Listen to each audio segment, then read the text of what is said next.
So today I'm just going to go over the difference of what I've learned with JPEG and RAW.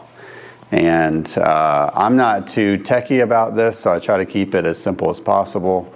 But simply, JPEG, if you shoot Canon, Nikon, Sony, Fuji, Phase 1, doesn't matter. You shoot Lumix, iPhone, even iPhones have a RAW capability of shooting.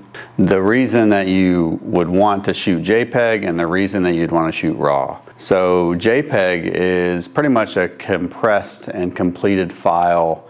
And I say completed, I meant like the coloring on it. So for instance, I shot Nikon for years, but regardless, the Sony or Nikon, in this case Nikon, that's kind of the completed image. So if you're taking a JPEG, so let's just say it's 40 meg, it's still 40 megapixels, but what you're losing, or the JPEG, basically the reason you would shoot JPEG is because you're not going to touch it in post-production. So JPEGs, there's less data in JPEGs, and it's saying, hey, I'm trusting Nikon or whatever camera that you're shooting to have that color profile completed.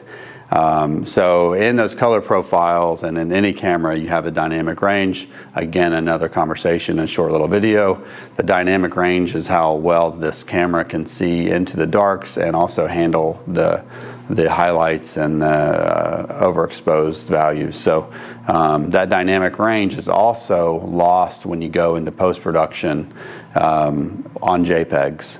So what are the benefits of JPEG? It's simple. You don't have to think about it. You don't have to color correct it. You're not going to be finishing in post-production. You're probably not going to want to push it to print because you're going to want to have the control of a RAW file. So it's a very simple file. It's what the computer is seeing as a completed color profile, and you're done. And yes, you can still edit it. It's just you don't have the leniency and flexibility that you do in RAW. So those are the biggest benefits of it.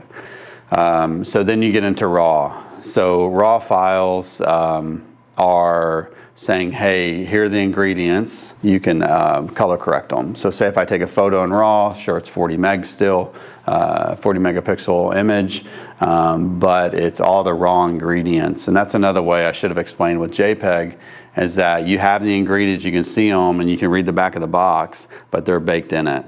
Where the RAW files, you have the ingredients and they're right in front of you, so you know if you need to tweak them and change them. So that RAW file, it's a lot more space. It allows you the flexibility in post-production. So you are trusting the camera, but you're making the decision as to what is best and how it's going to be color corrected in post-production.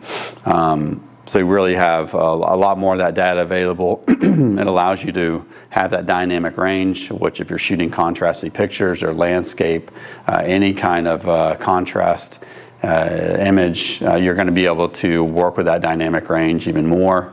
And RAW files, once you start shooting and working with them in post-production and getting more comfortable in Lightroom and Adobe RAW and Photoshop or whatever editing software you're using, you get a lot more comfortable with RAW files, and you'll start shooting where you're thinking of the post-production, like a scenario or a lighting scene where you're like, man, this would look great, but it's going to look better in black and white, or whatever that might be. So that's one of the biggest benefits of RAW and how you become addicted to using RAW. So the downside of RAW is that the files are massive. So that means you have to have bigger cards, a bigger computer, bigger drives, more SSD drives. God, you take the Phase 1, for instance, and one of the exported TIFF files, or the RAW files, is over 225 meg. That's one file. But for simple today, as far as JPEG versus RAW, a quick kind of recap. JPEG simple. If you're going on a family photo shoot, and it's just for fun, I would say, hey, shoot JPEG, make it easy. Are you going to use it? Are you going to look for massive prints? Is it dynamic? Is it like, are there a lot of controversy or contrast in the coloring? If it's like sunset or something you need. But like simple, if you're traveling, simple, and you're not looking to have like archival shots, JPEG's fine.